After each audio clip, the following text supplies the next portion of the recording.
Communist ممالک تھے مشرقی یورپ کے، یہ وارسا معاہدے وارسا کے تحت متحد وفاق تھا، یہ ساری یونینیں ہوتی تھیں۔ تو سیاسی طور پر سوویت یونین کی تحلیل سے پہلے یورپ دو حصوں میں تقسیم تھا۔ یہ تو خیال پیدا ہوا کہ بھئی ہم روس کا مقابلہ نہیں کر سکتے تو ہمیں کوئی چھتری چاہیے، حفاظتی چھتری چاہیے۔ یوکرین جو ہے وہ روس سے ملتا ہے، تو روس نے اس بات پہ شدید رد عمل کا اظہار کیا، اس نے کہا کہ اس کو رکن نہیں بنانا چاہیے۔ ویڈیو آگے دیکھنے سے پہلے چینل کو سبسکرائب کریں اور بیل آئیکن پر کلک کریں۔ بسم اللہ الرحمن الرحیم۔ آج ہم بات کریں گے یوکرین کے تنازع کے تاریخی پس منظر پر۔ ویسے تو آسان الفاظ میں کہا جا سکتا ہے کہ یہ سب کچھ دنیا پر اپنا اقتدار اور اختیار مسلط کرنے کی شیطانی خواہش اور دوسرے ملکوں کے وسائل پر قبضہ کرنے کی جو ہوس ہے، یہ اس کا شاخسانہ ہے۔ لیکن بہرحال اگر ہم اس کا سیاسی پس منظر کا جائزہ لیں تو اس کے لیے یورپ کے سیاسی جغرافیہ کو سمجھنا ہوگا۔ میں نے سیاسی جغرافیہ اس لیے کہا کہ یہاں پر میں فزیکل جغرافیہ کی بات نہیں کروں بلکہ سیاسی جغرافیہ کی بات ہے۔ تو سیاسی طور پر سوویت یونین کی تحلیل سے پہلے یورپ دو حصوں میں تقسیم تھا، مشرقی یورپ اور مغربی یورپ، اور اس کی سرحد جو تھی وہ دیوار برلن تھی۔ دیوار برلن آپ کو پتہ ہے کہ مشرقی جرمنی کا حصہ تھا۔ اس زمانے میں جرمنی دو حصوں میں تقسیم تھا، مشرقی جرمنی، مغربی جرمنی، اور یہ جو مغربی جرمنی تھا اس کا دارالحکومت بون ہوتا تھا۔ اچھا، مشرقی جرمنی کے مشرق میں جو پورا کا علاقہ تھا روس تک، یہ سارا کا سارا مشرقی یورپ تھا، جسے کہتے ہیں سرحد تھی وہ پولینڈ اور ہنگری، اور اس کے اوپر جو تین چھوٹی چھوٹی ریاستیں تھیں، اسٹونیا، لتویا اور لتھوانیا، یہ دراصل یہ ملتی تھیں روس سے۔ اس زمانے میں جو روس مشرقی یورپ سے ملتا تھا وہ دو ان کی ریاستیں تھیں، ایک بیلاروس جو بیلاروشین فیڈریشن کہلاتی ہے۔ اس زمانے آپ کو پتہ ہے کہ سوویت یونین کی وفاق تھا، یہ ساری یونینیں ہوتی تھیں، تو بیلاروشین فیڈریشن، اور اس کے جنوب میں یوکرینین فیڈریشن، یہ گویا سرحد تھی روس کی جو مشرقی جو یورپ کے ممالک تھے ان سے ملتی تھی، جن میں جو پولینڈ، جیسے میں نے کہا پولینڈ اور ہنگری، اور اوپر اسٹونیا، لٹویا اور لتھوانیا۔ یہاں تک تو معاملہ ٹھیک تھا۔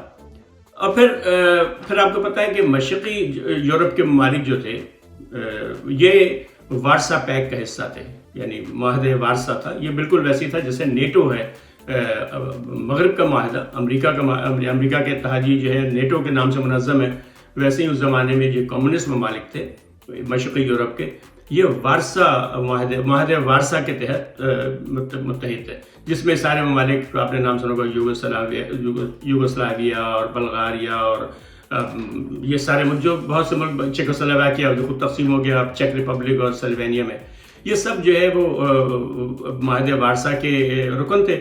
گویا یہ مشرقی یورپ معاہدے وارسا کے ساتھ تھا اور مغربی یورپ نیٹو کے تحت تھا۔ اچھا، اس زمانے میں تک تو معاملہ ٹھیک رہا ہے، لیکن جب افغانستان، یہ جو عالمی قبرستان ہے بڑی طاقتوں کا افغانستان، وہاں جب روس کو شکست ہوئی تو پھر روس کی شکست سے ریخ کا آغاز ہو گیا۔ اس کی جو ایشیائی ریاستیں تھیں، وسط ایشیائی ریاستیں، قازقستان، تاجکستان، ازبکستان، کرغزستان، اور یہ تمام ریاستیں جو ہے وہ آزاد ہو گئیں۔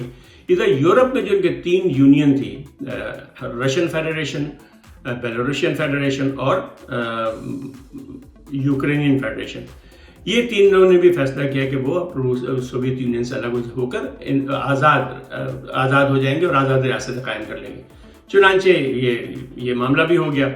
اچھا، اب جب روس کمزور ہوا اور بلکہ سوویت یونین ختم ہو گیا تو معاہدہ وارسا جو ہے وہ بھی تقریباً ختم ہو گیا، اور یہ تمام ممالک جو ہیں انہوں نے معاہدہ وارسا کے ممالک جو تھے مشرقی یورپ کے، انہوں نے معاہدہ ختم کر دیا، اور کچھ دن بعد انہوں نے دوستی شروع کر دی مغرب سے اور امریکہ سے۔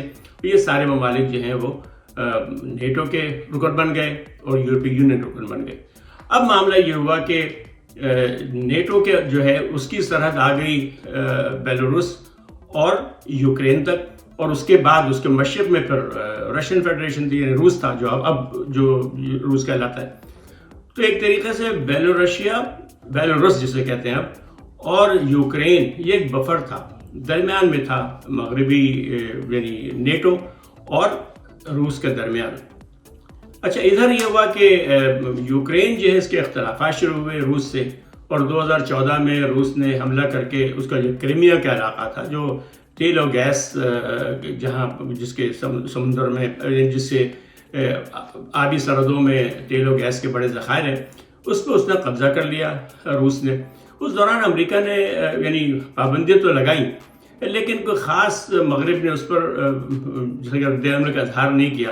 اچھا اتفاق کی بات ہے کہ اس وقت بھی بائیڈن صاحب ہی صاحب اقتدار تھے, ان معنوں میں کہ وہ نائب صدر تھے ملک کے, اوباما صاحب ملک کے صدر تھے. اور اس دوران ایک اسکینڈل بھی آیا کہ ان کے صاحبزادے ہنٹر بائیڈن, ان کو بڑی بہت ہی یعنی $25,000 یا $30,000 مہینے کے اوپر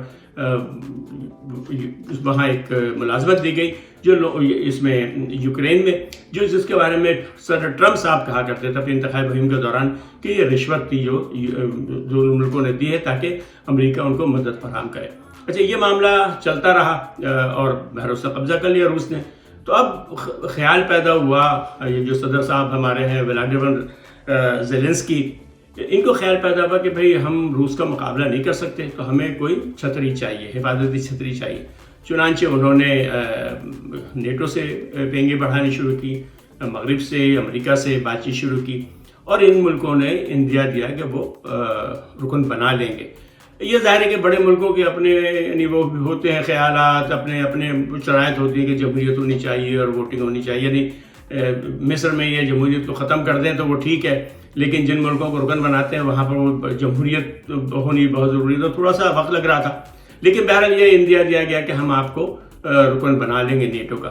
اچھا اس خبر کے اوپر روس مشتعل ہوا, اس لیے کہ اب روس کا خیال ہے کہ اب تو اگر یہ نیٹو کا رکن بن گیا یوکرین تو اس کا مطلب ہے کہ نیٹو تو ان کی سرحد پر آ جائے گا, یعنی روس کی سرحد پر نیٹو کا ملک ہوگا کیونکہ اس کی سرحد ملتی ہے, مشرقی یوکرین جو ہے وہ روس سے ملتا ہے. تو روس نے اس بات پہ شدید رد عمل کا اظہار کیا, اس نے کہا کہ اس کو رکن نہیں بنانا چاہیے. تو کافی دن سے یہ جھگڑا چل رہا تھا ان کا, اور اسی دوران یعنی مزید یعنی انہوں نے اپنے عزم کا اظہار کیا صدر زیلنسکی نے کہ وہ چاہتے ہیں کہ رکن بن جائیں نیٹو کے, اس لیے کہ ان کی سلامتی کو بڑا خطرہ ہے روس کی طرف سے. تو یہ دراصل وجہ بنی بظاہر روس کی مداخلت کی. اب روس یہ چاہتا ہے, وہاں کئی بار یہ بات آئی, روس کہتا ہے کہ اگر ہماری سرحد پر آنا ہی ہے نیٹو کو یوکرین کی صورت میں تو کیوں نہ ہم یوکرین کو اپنی فیڈریشن کا حصہ بنا لیں اور براہ راست پھر ہم نیٹو کا مقابلہ کریں, سامنے آ جائیں نیٹو کے.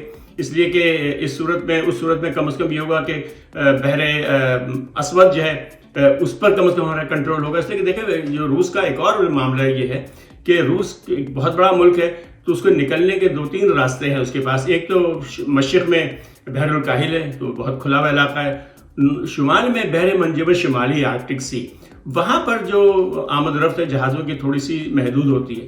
ایک اور جو بڑا راستہ ہے وہ بحر اسود کے ذریعے. اچھا بحر اسود کے کنارے جو ممالک ہیں وہ سارے کے سارے, یعنی رومانیہ ہے وہاں پر, بلغاریہ ہے اور نیچے جو ہے ترکی ہے, یعنی سارے ممالک جو ہے وہ نیٹو کا رکن ہے. تو گویا وہ بحر اسود پوری طریقے سے نیٹو کی گرفت میں ہے.